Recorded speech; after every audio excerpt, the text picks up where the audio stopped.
సనాతన ధర్మంలో ఆచారాల అభివృద్ధి. సనాతన ధర్మం శాశ్వత మార్గం, స్థిరమైన ముఖ్యమైన విలువలను కలిగి ఉంటుంది.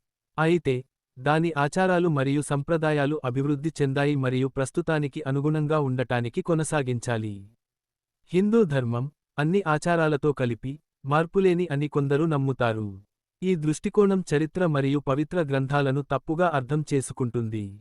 సనాతన ధర్మం శాశ్వత సూత్రాలను కలిగి ఉన్నప్పటికీ, ప్రతి నియమం మరియు ఆచారం స్థిరంగా ఉందని దాని అర్థం కాదు.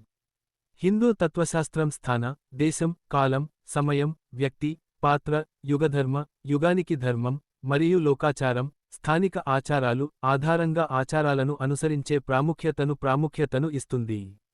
ఈ అనుకూలత సనాతన ధర్మం ప్రాసంగికంగా ఉండటాన్ని నిర్ధారిస్తుంది. అభివృద్ధి చెందిన ఆచారాలు సంప్రదాయం యొక్క వృద్ధి మరియు జీవశక్తికి అవసరం. పాత ఆచారాలకు కఠినంగా కట్టుబడటం అవి ఈ కాలానికి అనుకూలంగా లేని మరియు సంబంధం లేని వాటిగా మారే ప్రమాదం ఉంది. కాబట్టి, ముఖ్యమైన విలువలు స్థిరంగా ఉంటే, ఆచారాల అభివృద్ధి సనాతన ధర్మం యొక్క సుదీర్ఘ ప్రాసంగికత మరియు జీవంతతను నిర్ధారిస్తుంది.